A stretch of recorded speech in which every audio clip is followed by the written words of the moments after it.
The hunger was a physical thing, a gnawing beast in the pit of my stomach that was sharper than the grief, more insistent than the pain from the stitches that pulled at my skin. It had been 3 days. 3 days since I had brought 7 new lives into the world.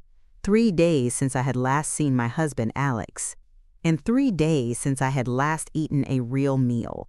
And I was staring at the vending machine at the end of the long, sterile hallway of the maternity ward. Its cheerful humming glow was a cruel mockery. Inside were rows of chips, candy bars, and crackers, a feast I couldn't have. My hospital bracelet was just a piece of plastic. My wallet, my phone, my entire life was in the handbag Alex had taken with him when he left. NHE didn't storm out. He didn't yell. It was so much quieter, so much crueler than that. After the doctors had stabilized me and our 7 tiny, perfect daughters were whisked away to the NICU, he had sat by my bed, his face pale. He looked not at me, but at the pile of medical bills on the bedside table.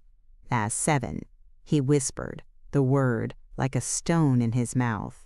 7 mouths to feed, 7 tuitions, 7 weddings.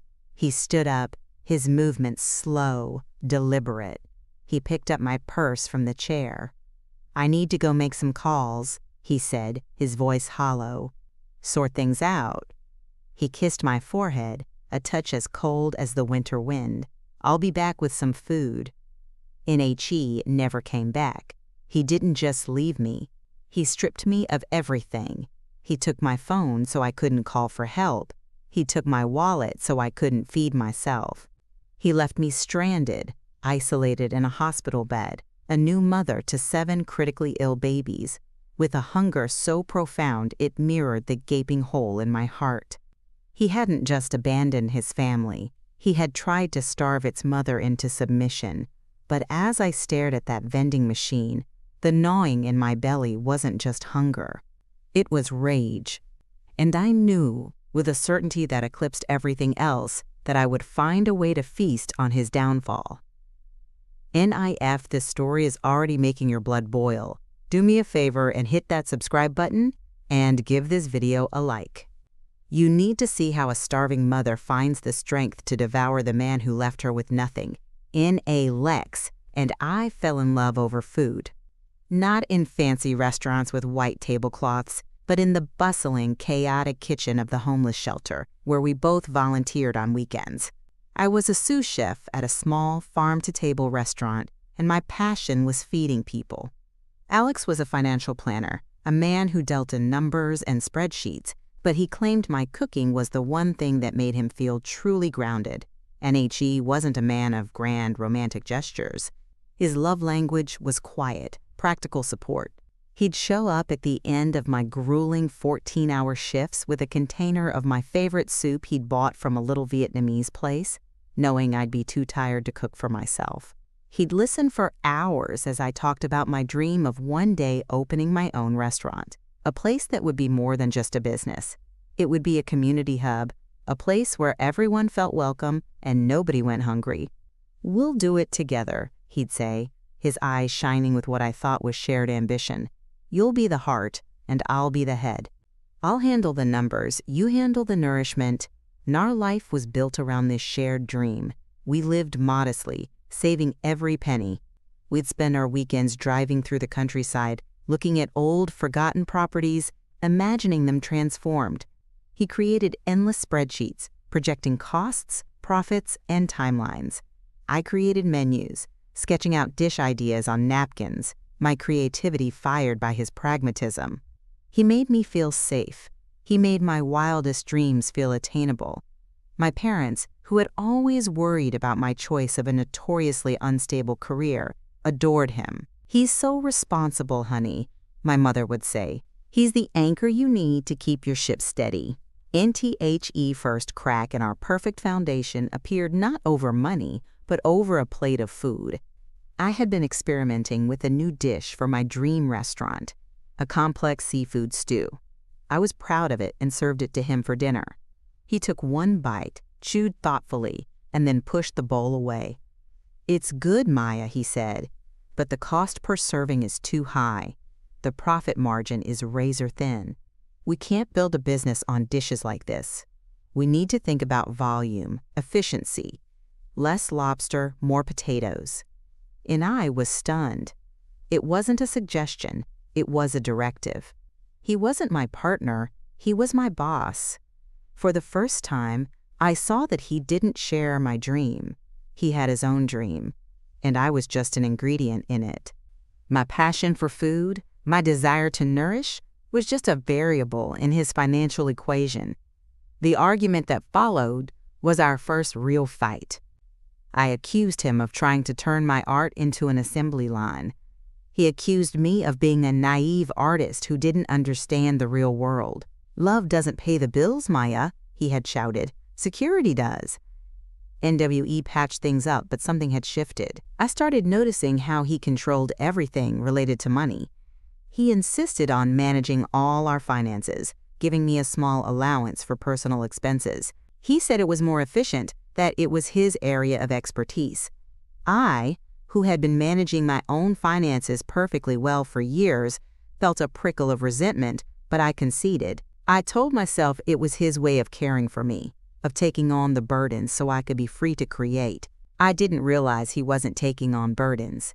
He was seizing control. When I found out I was pregnant, his reaction was one of pure, unadulterated panic. "A baby?" he said, his face ashen. "Maya, this isn't in the 5-year plan. We can't afford this. The restaurant, the savings, this changes everything." His fear was so palpable it eclipsed my own joy. He saw our child not as a blessing, but as a catastrophic, unplanned expense. It was the first time I understood that to Alex, everything, love, art, even our own child, had a price tag. And he was terrified of anything he couldn't control on a spreadsheet. And NTHE, news that we were having septuplets, was delivered by a doctor with a stunned expression and a series of blurry ultrasound photos. 7. The number was so fantastical it felt like a joke. I laughed, a wild, hysterical sound that quickly turned into a sob.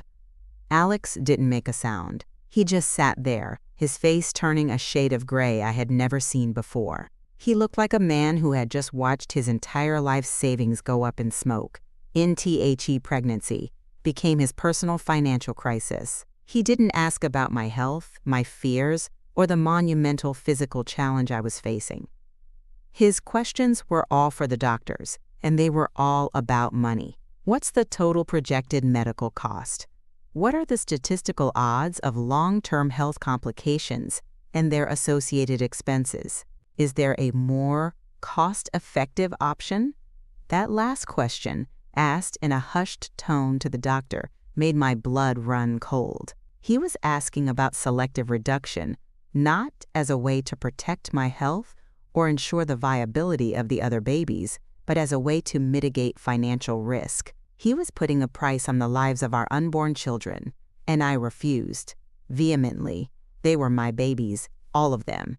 I would not reduce my family to fit into his budget. My refusal was the final straw. It was, in his eyes, the ultimate act of financial irresponsibility. The man I had fallen in love with vanished, replaced by a cold, resentful accountant who saw me as the primary liability on his balance sheet. And our home became a prison of silence and simmering resentment. He stopped talking about our restaurant dream. Instead, his evenings were spent hunched over his laptop, his face illuminated by the glow of spreadsheets, his brow furrowed in a permanent state of anxiety. He started liquidating assets, selling off stocks and bonds he had earmarked for our future.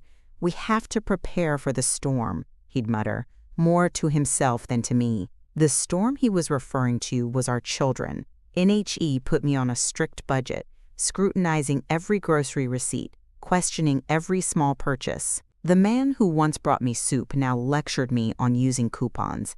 He said it was to save for the babies, but it felt like punishment. It was a way to exert control over the one thing he couldn't manage. The 7 lives growing inside me.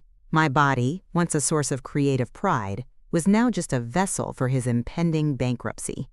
NTHE community, hearing the news of the septuplet mom, rallied around us. People from our church, neighbors, even strangers started fundraisers.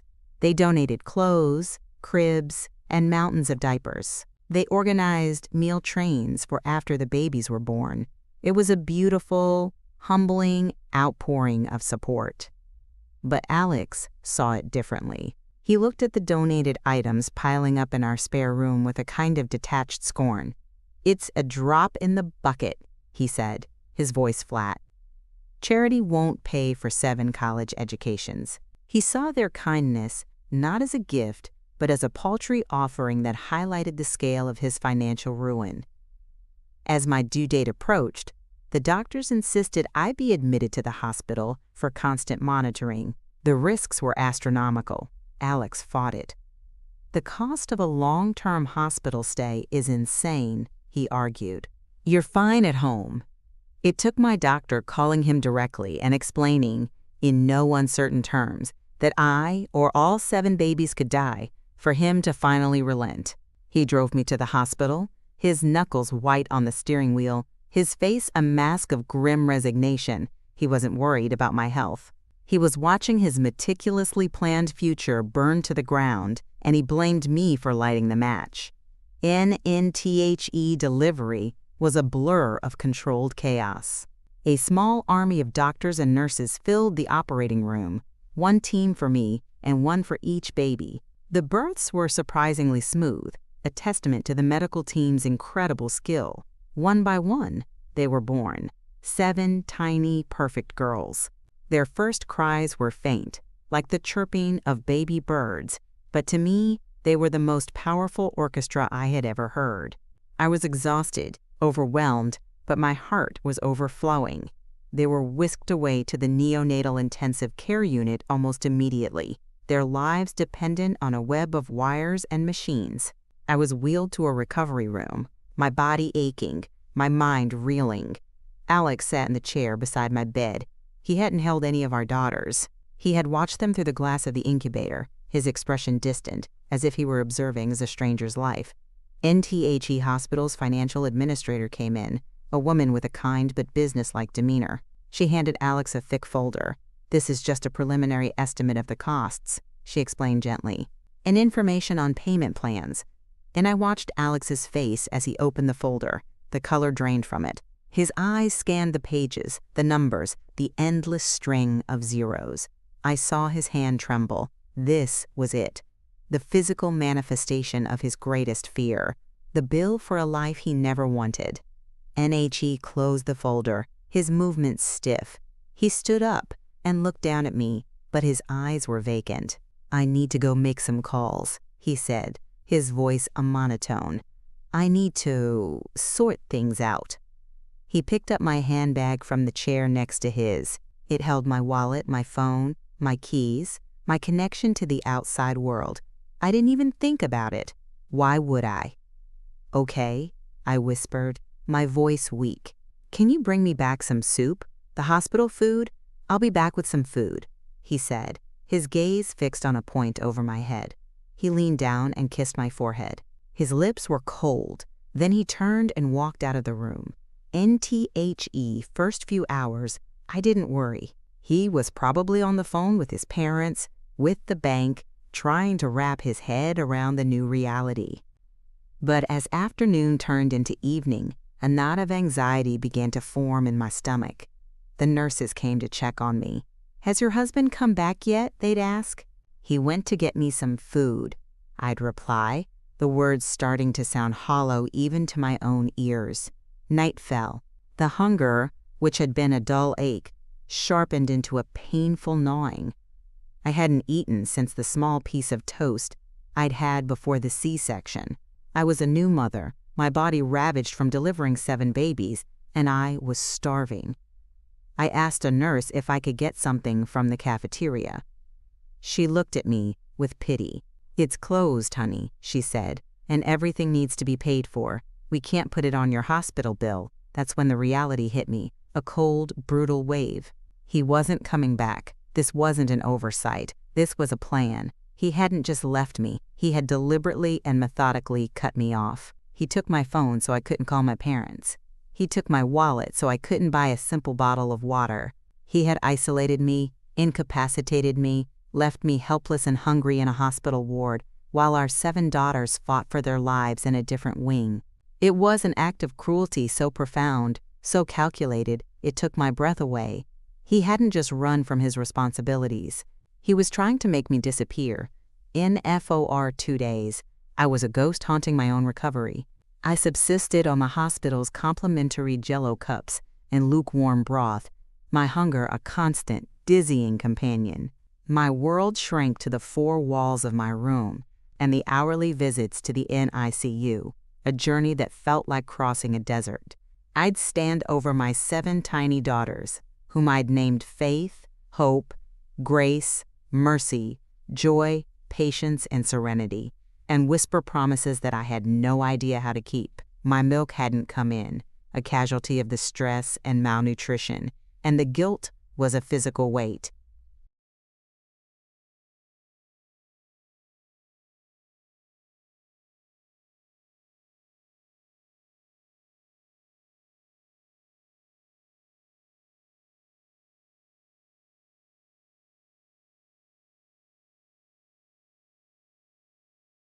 The nurses knew. They didn't say anything directly, but I saw it in their eyes, a mixture of pity and a quiet, simmering anger on my behalf.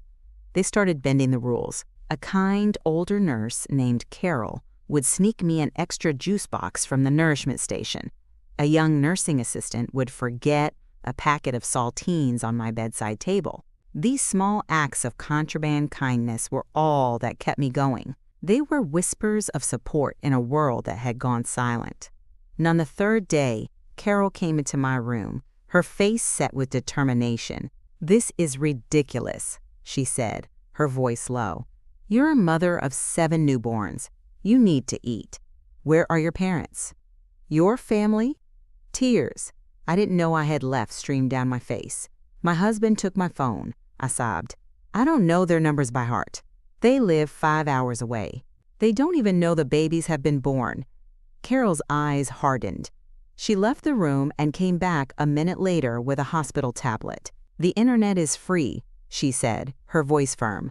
"Find them." With shaking fingers, I logged into my social media account. My page was filled with well wishes from friends who had seen the local news articles about the septuplets. And then I saw it. A post from Alex.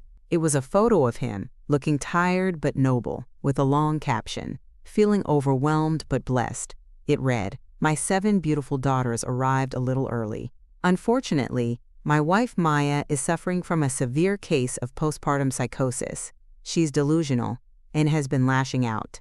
For her safety and the safety of the children, I've had to make the difficult decision to step away and arrange for her long-term care. Please keep us in your prayers as we navigate this difficult time." NTHE tablet almost slipped from my hands. He wasn't just hiding. He was building a narrative. He was painting me as a madwoman, a danger to my own children. He was preemptively discrediting me, laying the groundwork to take them away from me forever. The cruelty was breathtaking. He wasn't just abandoning me. He was trying to have me erased, locked away, while he played the part of the tragic, heroic single father. NTHE whispers of the nurses turned into a quiet roar of action. Carol, my guardian angel in scrubs, took the tablet and marched down to the hospital's social work department. She came back with a woman named Sarah, whose gentle demeanor belied a will of iron. Sarah listened to my story, her eyes flashing with anger as she read Alex's post. "Oh no," she said, a dangerous calm in her voice. "He is not getting away with this." Sarah made a call, not to a lawyer, not yet. She called a friend of hers, a reporter for a major city newspaper, a woman known for her investigative pieces on social justice issues. "I have a story for you," Sarah said into the phone. "It's about a hero dad, crazy, mom, and 7 babies in the NICU. And you're not going to believe a word of it." While Sarah was making calls, Carol came back with a tray piled high with food from the doctor's lounge. A roasted chicken, a salad, a thick slice of chocolate cake. "The doctors are furious," she said, pressing a fork into my hand. "Eat. You need your strength." The fight is just beginning. As I took the first bite of chicken, the flavor exploding in my mouth, I felt more than just the satiation of hunger. I felt a surge of power. He had tried to starve me into silence. He had underestimated the fury of a mother. He had underestimated the solidarity of women who see injustice and refuse to look away. He thought he was in control of the story. He had no idea I was about to serve him a feast of consequences. An NTHE story, when it broke, was an inferno. The reporter, a sharp, relentless woman named Dana, didn't just write an article. She launched a crusade. The headline was explosive. Hero Dad OR Heartless Husband? Mother of septuplets left starving, stranded in hospital ward. Dana's piece was a masterclass in investigative journalism. She had the testimony of the nurses, the social worker, and even the hospital administrator who confirmed Alex had received the cost estimates just before disappearing. She had the screenshot of his sanctimonious social media post juxtaposed with the reality of my situation. She painted a picture not of a crazy woman, but of a mother who had been systematically and cruelly abandoned at her most vulnerable moment. I saw him one last time as he was leaving the courthouse, a broken man swarmed by reporters shouting questions. His eyes met mine across the crowd. There was no anger in them anymore, no arrogance. There was just a hollow, empty void. He looked hungry for the life he had thrown away, for the respect he had lost, for the family he had tried to destroy. I felt nothing. No pity, no satisfaction. Just the quiet, final closing of a chapter. NMY dream of opening a restaurant had changed. It was no longer about profit margins or building a business. It was about community. With the settlement money and the incredible support I had received, I bought an old, beautiful building in the heart of my town. We didn't just open a restaurant. We opened a community kitchen. We called it Maya's Table. It was a pay-what-you-can establishment.